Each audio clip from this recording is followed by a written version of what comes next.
Hey, I'm Emmett. Now, if you watched my last video, we talked about acoustic products that don't work. This time, I'm going to talk a little about acoustic products that do work. Specifically, I'm going to talk about the PVC booth and why it works and how it works.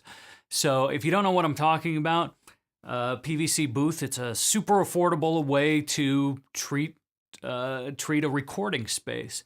You go to the hardware store, you buy some PVC piping, a little white plastic tubing, and join some pieces together, build yourself a frame, throw moving blankets or acoustic blankets, same damn thing, on top of it and around all the sides and record in there. There's a very good reason why this can work as well as it does and still be a super affordable product. And that is because it does nothing for isolation. So we have to get that out of the way first. If you have a noise problem in your space, this is not the product for you.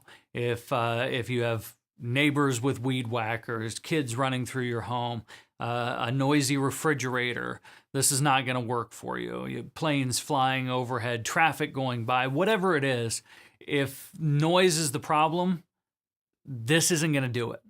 So this is specifically for people who have a quiet space in their home, a legitimately quiet space that is free of trouble from all those other kinds of daily life noises. So that's the big prerequisite to how well this can work. Now, if you have a space that's quiet enough, these are actually capable of creating a better sound, a better tone inside than the super expensive booths, the solid-walled booths that you'll pay thousands of dollars for. I know that's tough to believe. I know that people are rolling their eyes who have spent $12,000 on a booth. Trust me, it's possible, and I will explain exactly why. And it comes down to the way frequencies behave in an environment and what we can and can't control and have trouble controlling. Primarily between low and high frequencies. I'm not going to get real specific on frequency content. Let's keep it simple. And we'll just talk about low and high frequencies. High frequencies are very fast moving. They're laser focused, really directional, and they'll just bounce all around the room like if I shot off a BB gun in here and it bounced all over the walls. With that said, they're really easy to stop with woven or plush type materials, because those little tiny wavelengths will go in there and vibrate the fibers and disperse all their energy in there and not be able to come back out. So that's why we can stop high frequencies pretty easily.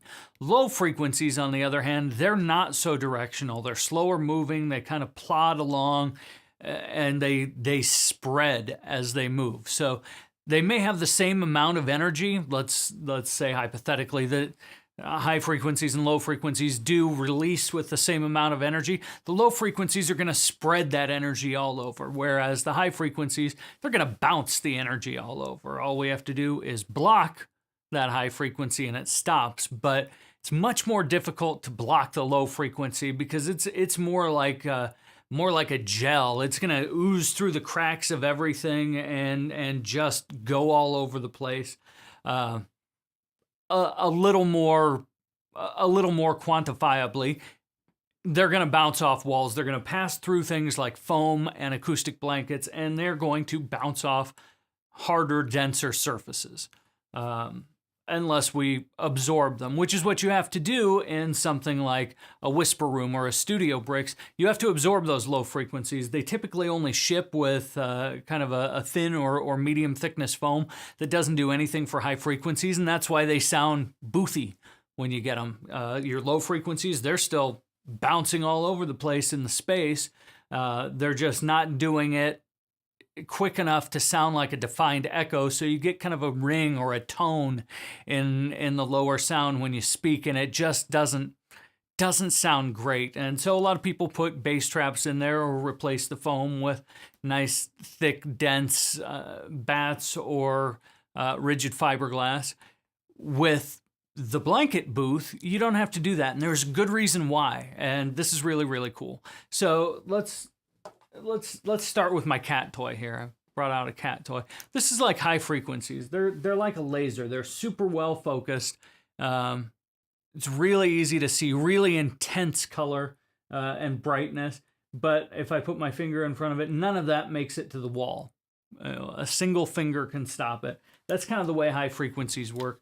Low frequencies, on the other hand, they're actually more like an incandescent light bulb than they are a flashlight, but the flashlight will demonstrate fine. If I put a finger in front of this, all I'm going to do is make a finger puppet and a shadow puppet. And they're much harder to stop. I mean, I put my whole hand out in front and I'm still not doing much to stop it. It's lighting up way more of the space, but it's less intense. And that's the way low frequencies are. So it will pass around my hand without any problem. I have trouble stopping it, but it's way less intense when it gets to the wall. So high frequencies, we stop those with our acoustic blankets. That stops the upper, mid, and high frequencies with no problem at all, and has some effect on the mid-range frequencies, almost no effect on the low frequencies. Those are going to pass right through the sides. If you placed one of these booths away from a wall, kind of in the center of the room, that low frequency content is going to pass out until it reaches the next solid object, which is typically a wall.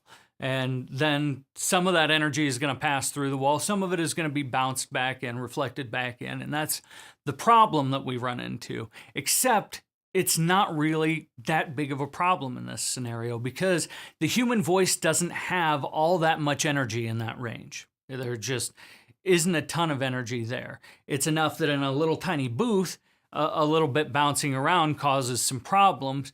But in a room like this, the low frequencies from a voice aren't that big of a deal. So we cover ourselves in our blankets, our tent booth, our PVC booth, and high frequencies get absorbed, so we don't have those bouncing around.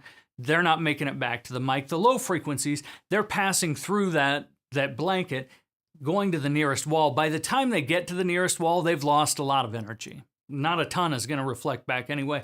At that point, some is going to pass through the walls. That's not going to be reflected back. A little bit is going to be reflected back, but it's going to continue to spread and lose energy. So by the time it gets back to the microphone in front of you, it's just not an issue.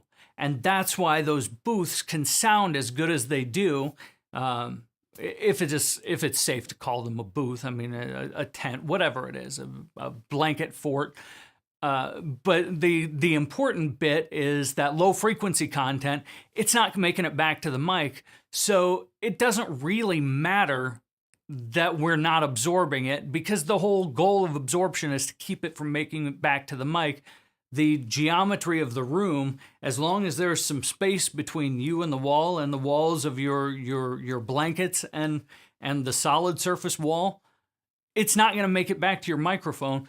You're going to have a great recording sound. And that's why, under the right circumstances, these can sound really, really good without spending hardly any money at all. And I know some people who have spent a fortune on their booth are just cringing right now at the thought of it. No, they're not as pretty, they're not as elegant, and they do nothing to stop the outside noise.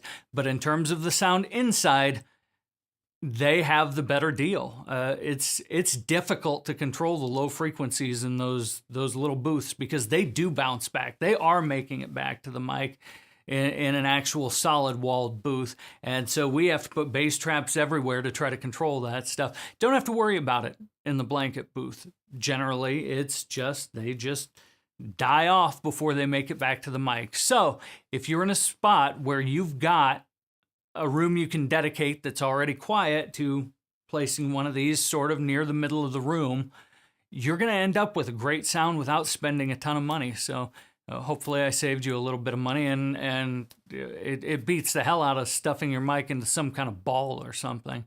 But we'll talk more next time. I'll try to come up with something else for you.